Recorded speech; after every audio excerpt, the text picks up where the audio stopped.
100조 원. 대한민국 정부가 지금 당장 시장에 쏟아붓는 돈의 액수입니다. 가뭄의 단비 수준이 아닙니다. 무너지는 경제독을 마리 위해 수문을 통째로 열어버렸습니다. 중동발 전쟁 공포가 우리 집 안방까지 덮쳤습니다. 널뛰는 환율, 대출이자 폭탄, 내일 장바구니 물가 감당하실 수 있겠습니까? 지금 우리 경제는 그야말로 사선에 서 있습니다. 그런데 더 기막힌 사실, 원유 수입은 정상인데 기름값만 미친 듯이 올린다고요? 이 혼란을 틈타 당신의 지갑을 터는 바가지들. 정부가 유를 최고가 지정이라는 칼을 빼들었습니다. 전쟁 같은 경제 상황, 내 돈을 지킬 100조 원의 방패와 최후의 생존 전략. 지금 바로 공개합니다. 대한민국 경제라는 거대한 댐에 보이지 않는 균열이 생겼습니다. 정부가 무려 100조 원이라는 천문학적인 자금을 긴급 수혈하기로 했습니다. 여러분, 100조 원이 어느 정도의 무게인지 상상이 가시나요? 우리나라 한 해 예산의 6분의 1에 달하는 돈입니다. 전 국민에게 200만 원씩 나눠줄 수 있는 액수죠. 이 엄청난 돈이 지금 당장 시장이라는 혈관에 주입되어야 할 만큼 상황이 긴박하다는 뜻입니다. 지금 이 영상을 끝까지 보지 않는다면 여러분의 계좌 속 자산은 자신도 모르는 사이에 증발할지도 모릅니다.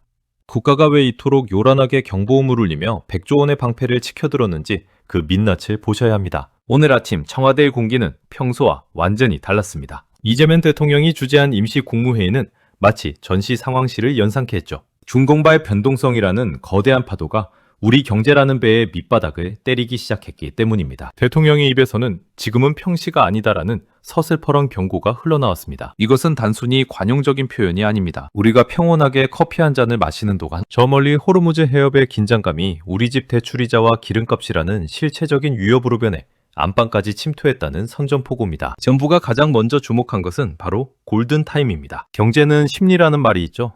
한번 무너진 둑은 아무리 많은 흙탕물을 쏟아부어도 막을 수 없습니다. 자금 시장의 돈줄이 마르는 순간 기업들은 연쇄적으로 쓰러지고 그 피해는 고스란히 우리 같은 서민들에게 돌아옵니다. 그래서 정부는 신속 집행이라는 칼을 빼들었습니다. 자금이 필요한 곳에 피가 돌지 않아 대사가 일어나기 전에 100조 원이라는 거대한 링거를 꽂아 넣겠다는 전략입니다. 대응이 단 2초만 늦어져도 시장의 신뢰는 바닥을 치고 대한민국 경제의 심박수는 급격히 떨어질 수밖에 없다는 위기감이 회의실 전체를 지배했습니다. 냉정하게 짚어봅시다. 정부가 이토록 서두르는 이유는 단순히 주식시장 숫자를 방어하기 위해서가 아닙니다. 시장이 공포에 질려 각자 도생을 선택하는 순간 경제 시스템 자체가 마비되기 때문입니다. 100조 원은 그 마비를 막기 위한 최후의 보루이자 시장에 던지는 강력한 메시지입니다. 국가가 모든 수단을 동원해 당신들의 뒷배가 되어주겠다는 확신을 주려는 겁니다. 하지만 여러분, 여기서 우리는 아주 차갑고 날카로운 질문을 던져야 합니다. 100조 원이라는 돈이 시장에 풀린다고 해서 모든 문제가 해결될까요? 오히려 이 거대한 돈의 흐름 뒤에는 우리가 전혀 예상하지 못한 숫자의 비명이 숨어 있습니다. 단순히 돈을 쏟아붓는 것만으로 막을 수 없는 진짜 위기는 지금부터 시작됩니다. 그래프 위에서 춤추는 빨간색과 파란색 숫자들이 사실은 여러분의 삶을 어떻게 갉아먹고 있는지 아십니까? 그 숫자들이 비명이 되어 돌아오는 순간 우리는 어떤 현실을 마주하게 될까요?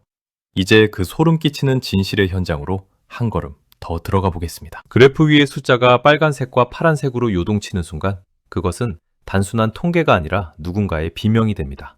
여러분의 주식 계좌가 녹아내리고 대출이자 문자가 휴대폰 울림판을 때릴 때 그 진동은 곧 삶의 근간을 흔드는 공포로 변하죠. 지금 이 순간에도 시장은 차가운 이성이 아니라 뜨겁고 축축한 공포에 지배당하고 있습니다. 환율이 치솟고 주가가 곤두박질 치는 현상을 두고 전문가들은 변동성이라는 고상한 단어를 쓰지만 우리 서민들에게는 내일의 생존이라는 날것의 위협입니다. 정부가 100조 원의 방패를 서둘러 치켜든 이유도 바로 이 지점, 즉 국민의 심리적 마지노선이 무너지는 것을 막기 위해서입니다. 경제는 거대한 유리선과 같습니다. 한 군데에 금이 가기 시작하면 순식간에 전체가 무너져 내리죠. 특히 중동발 악재처럼 외부에서 날아온 돌덩이는 우리가 통제할 수 없기에 더 위력적입니다. 대통령이 금융시장의 변동성을 강하게 경고하며 적극적으로 대응하라고 지시한 것은 시장이라는 유리성에 강화 유리를 덧대겠다는 뜻입니다. 하지만 아무리 두꺼운 유리를 댄다고 해도 안에서부터 깨지는 것은 막을 수 없습니다. 바로 우리 마음속의 도살인 패닉이라는 바이러스입니다. 옆 사람이 팔기 시작하면 나도 팔아야 할 것 같고 기름값이 오를 것 같으면 미리 채워둬야 할 것 같은 그 본능적인 공포가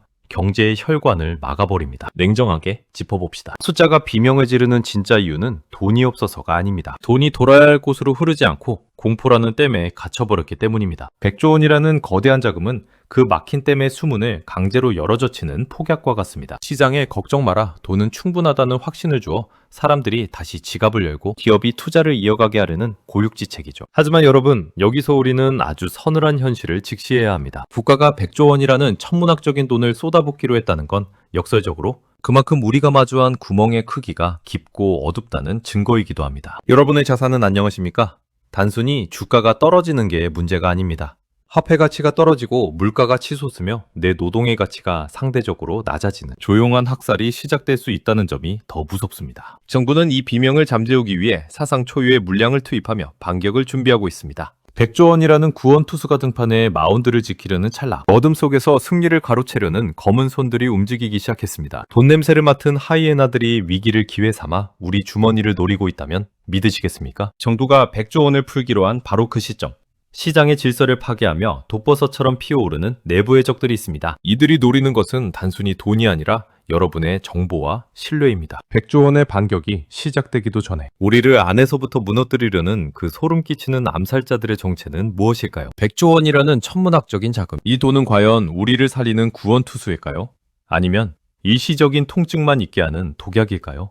냉정하게 말해 이 자금은 시장이라는 환자에게 투여하는 초강력 진통제와 같습니다. 자금 시장의 혈맥이 딱딱하게 굳어버리기 전에 강제로 유동성을 주입해 마비를 막으려는 정부의 승부수죠. 대통령이 이 자금을 신속히 집행하라고 못 박은 이유도 명확합니다. 골든타임을 놓치면 100조가 아니라 1000조를 부어도 이미 죽어버린 시장의 세포를 살려낼 수 없기 때문입니다. 하지만 공짜 점심은 없습니다. 이 거대한 자금이 풀린 뒤에 우리가 감당해야 할 부작용에 대해 정부는 입을 굳게 다물고 있습니다. 시장에 돈이 넘쳐나면 가치는 떨어지기 마련입니다. 지금 당장 기업의 줄도산을 막는 데는 효과적이겠지만 장기적으로는 물가 상승이라는 부메랑이 되어 여러분의 식탁을 덮칠 수 있습니다. 100조 원의 수혈로 일단 숨통은 튀었지만 그 대가로 우리가 내야 할 이자는 결국 국민 모두의 몫으로 돌아오게 됩니다. 수석 분석가로서 제가 우려하는 지점도 바로 여기입니다. 원장의 갈증을 해소하기 위해 바닷물을 마시는 격은 아니지 이 자금이 정말 필요한 곳에 흐르지 않고 엉뚱한 곳에 고여 거품만 만드는 것은 아닌지 감시해야 합니다. 정부의 계산은 치밀합니다. 100조 원이라는 거대한 댐을 만들어 시장의 불안을 물리적으로 막아버리겠다는 심산이죠. 자금 시장의 큰 손들이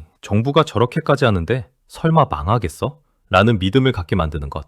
그것이 100조 원의 진짜 역할입니다. 숫자보다 무서운 게 불신이고 그 불신을 장재울 수 있는 건 오로지 압도적인 물량뿐이니까요. 하지만 여러분, 방패가 아무리 튼튼해도 안에서부터 썩어 들어가는 건 막을 수 없습니다. 100조 원이라는 거대한 돈의 흐름이 시작되자마자 이 혼란을 틈타 우리 사회의 가장 취약한 고리를 파고드는 그림자들이 포착되었습니다. 이들은 정부가 쏟아붓는 돈보다 훨씬 빠른 속도로 움직입니다. 우리가 100조 원이라는 숫자에 감탄하고 있을 때 그들은 보이지 않는 곳에서 우리의 눈과 귀를 가리기 시작했습니다. 위기 상황에서 사람들의 판단력을 흐리게 만들고 그 틈을 타 막대한 이득을 챙기려는 소름 끼치는 암살자들. 이들은 칼이나 총 대신 정보라는 무기를 들고 나타났습니다. 100조 원의 반격이 시작되기도 전에 우리 경제의 기초 체력을 갉아먹고 있는 이 보이지 않는 적들의 정체는 무엇일까요? 이들의 공격이 시작되는 순간 100조 원의 방패도 무용지물이 될지 모릅니다. 시장이 흔들릴 때 가장 먼저 고개를 드는 것은 정보의 탈을 쓴 가짜뉴스와 시세 조종이라는 이름의 암살자들입니다. 이들은 칼이나 총 대신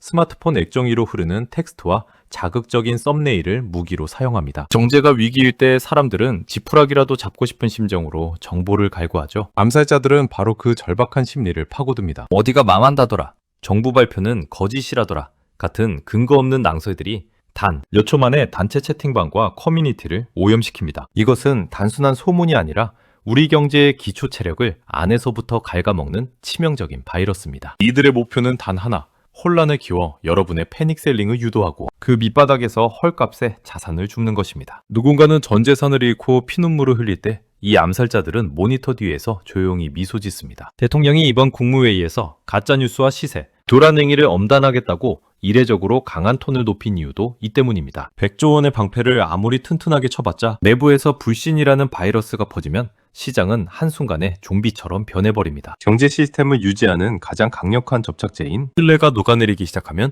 국가가 할 수 있는 일은 그리 많지 않습니다. 냉정하게 돌아봅시다. 여러분이 어제 들었던 그 자극적인 경제 소식, 정말 팩트였을까요? 아니면 여러분의 공포를 먹고 자란 누군가의 설계였을까요? 정부가 이들을 범죄 행위로 규정하고 전쟁을 선포한 것은 지금의 위기가 단순히 중동발 대외 변수 때문만이 아니라 내부의 무질서 때문이라는 판단이 섰기 때문입니다. 하지만 정부의 단속 의지보다 더 무서운 현실은 이 암살자들이 이미 우리 실생활의 가장 민감한 영역까지 침투했다는 사실입니다. 그들은 거창한 금융시장에만 머물지 않습니다. 여러분이 오늘 퇴근길에 들을 주유소 가격표에도 그 그림자가 드리워져 있습니다. 100조 원이라는 거대한 돈의 흐름이 위에서 돌고 있을 때 정작 우리 손끝에서는 믿기 힘든 일이 벌어지고 있습니다. 국제유가가 요동친다지만 아직 원유 수입에 구체적인 차질이 생긴 것도 아닌데 왜 우리 동네 주유소는 벌써부터 리터당 200원씩 가격을 올리는 걸까요? 이것은 단순한 물가 상승일까요? 아니면 위기를 틈탄 또 다른 형태의 암탈일까요? 정부가 100조 원이라는 방패를 들고 있는 동안 우리 등 뒤에서 민생의 숨통을 조여오는 200원의 배신, 그 실체를 파헤쳐봐야겠습니다. 중동 상황이 불안하긴 하지만 냉정하게 따져봅시다. 지금 당장 우리나라에 들어오는 원유 수입에 구체적인 차질이 생겼나요? 아닙니다. 아직 기름을 실은 유조선은 바다를 건너오고 있고 비축유도 충분합니다. 그런데 참 이상하죠? 우리 동네 주유소 가격표는 마치 기다렸다는 듯이 리터당 200원씩 솟구쳐 있습니다. 이재명 대통령은 이를 보고 바가지 요금이라며 직격탄을 날렸습니다. 시장의 혼란을 틈타 국민의 고열을 짜내는 담합과 폭리를 더 이상 좌시하지 않겠다는 선전포고입니다. 100조 원을 투입해 나라 경제를 지키려는데 한쪽에서는 민생의 가장 아픈 곳을 찌르고 있으니 국가 입장에서는 분노할 수밖에 없는 상황입니다. 여러분, 이것은 단순한 물가 상승이 아닙니다. 위기를 기회로 삼아 누군가의 주머니를 채우려는 민생 약탈에 가깝습니다. 대통령이 유류 최고 가격 지정이라는 극단적인 카드까지 언급한 것은 그만큼 사태가 심각하다는 뜻입니다. 자유시장 경제에서 정부가 가격을 직접 통제하겠다는 건 웬만한 결단 없이는 불가능한 일이죠. 하지만 지금은 비상 상황입니다. 서민들이 출퇴근길에 느끼는 200원의 압박은 100조 원의 거시. 경제 지표보다 훨씬 더 무겁고 고통스럽습니다. 주유소 가격표의 앞자리가 바뀌는 순간 서민들의 소비 심리는 얼어붙고 경제의 실핏줄은 막혀버립니다. 수석 분석가로서 저는 이 지점을 우려합니다. 정부가 위에서 100조 원을 쏟아부어 댐을 막아도 아래에서 물가가 이토록 공격적으로 치솟으면 서민들이 체감하는 정책 효과는 제로에 수렴하게 됩니다. 오히려 정부는 돈을 푼다는데 내 삶은 왜 더 팍팍해지느냐는 불신만 키우게 되죠. 그래서 정부는 이번에 물가 담합 엄단이라는 칼을 빼들고 주유소와 유통 단계를 정조준하고 나섰습니다. 전쟁터에서 군수물자를 빼돌려 폭리를 취하는 행위를 엄벌하듯 경제 위기 상황에서의 폭리를 범죄로 규정하겠다는 강력한 의지입니다. 그런데 말입니다. 우리가 기름값 200원에 분노하고 있는 이 순간에도 더 거대한 위협은 저 멀리 중동 땅에서 실시간으로 다가오고 있습니다. 기름값은 돈의 문제지만 그곳에는 지금 당장 생사의 갈림길에 서 있는 우리 국민들이 있습니다. 경제 수치를 방어하는 것보다 더 시급하고 절실한 국가가 존재해야 하는 근본적인 이유에 대한 질문이 던져진 겁니다. 정부는 지금 우리 국민을 지키기 위해 어떤 입체적인 작전을 준비하고 있을까요? 기름값 전쟁터 넘어 진짜 총성이 들리는 그곳에서 벌어지고 있는 긴박한 상황을 아셔야 합니다. 경제 지표가 0.1% 요동치는 것보다 수만 배 더 무거운 가치가 있습니다. 바로 우리 국민의 생명입니다. 중공발 위기가 고조되자마자 이재명 대통령이 가장 먼저 내린 지시는 숫자를 방어하는 것이 아니었습니다. 현지에 머무는 주재원, 출장자, 그리고 여행객 한 명까지 빠짐없이 파악하라는 준엄한 명령이었죠. 국가가 여러분을 지켜보고 있다는 메시지는 불안에 떨고 있을 국민에게 100조 원의 예산보다 훨씬 더 큰 위안이 됩니다. 이것은 단순한 행정 절차를 넘어 국가라는 울타리가 왜 존재하는지를 증명하는 가장 근본적인 행위입니다. 정부는 지금 보이지 않는 곳에서 거대한 생명 구조 작전을 설계하고 있습니다. 군용기와 전세기를 대기시키고 하늘길이 막힐 경우를 대비해 육로, 교통까지 확보하는 2중, 3중의 비상철수 대책입니다. 단 한 명의 국민도 사지에 남겨두지 않겠다는 3중의 자물쇠를 채운 셈이죠. 중동의 사막 한가운데서 혹은 낯선 타국의 공항에서 고립될지도 모른다는 공포에 질림. 우리 이웃들에게 국가는 우리가 데리러 간다는 확신을 주고 있습니다. 수석 분석가로서 제가 보는 이 대책의 의미는 명확합니다. 국민의 안전이 담보되지 않은 경제 성장은 사상 누각에 불과하다는 점을 정부가 명확히 인지하고 있다는 것입니다. 하지만 여러분, 국가가 국민을 지키기 위해 이토록 치밀한 자물쇠를 채우는 동안 우리 경제의 또 다른 실핏줄인 기업들은 소리 없는 비명을 지르고 있습니다. 중동발 물류 대란과 환율 급등은 수출로 먹고 사는 우리 기업들에게는 마치 목을 조여오는 올가미와 같습니다. 특히 대기업처럼 체력이 튼튼하지 못한 중소기업들은 당장 내일에 원자재, 대금을 치를 돈이 없어 부도위기에 내몰리고 있습니다. 사람을 구하는 것이 최우선이라면 그 사람들이 돌아와 일할 터전인 기업을 구하는 것 또한 국가의 피할 수 없는 숙명입니다. 이제 정부는 국민의 생명을 지키는 방패를 든 채 다른 한 손으로는 쓰러져가는 기업들을 향해 특수 처방전을 내밀기 시작했습니다. 무려 20조 원이 넘는 거대한 자금이 기업들의 숨통을 틔워주기 위해 긴급 편성되었습니다. 기름값 200원에 분노하고 국민의 안전을 걱정하는 사이 우리 경제의 엔진이 꺼지지 않도록 정부가 준비한 이 심폐소생술은 과연 성공할 수 있을까요? 20조 원이라는 인공호흡기가 우리 기업들에게 어떤 변화를 가져올지 그 긴박한 현장으로 가보겠습니다. 수출로 먹고 사는 대한민국에 중동의 화약고가 터졌다는 건 단순히 기름값이 오르는 수준의 문제가 아닙니다. 우리 경제의 엔진인 기업들, 특히 체력이 약한 중소기업들에게는 거대한 해일이 덮친 것과 같습니다.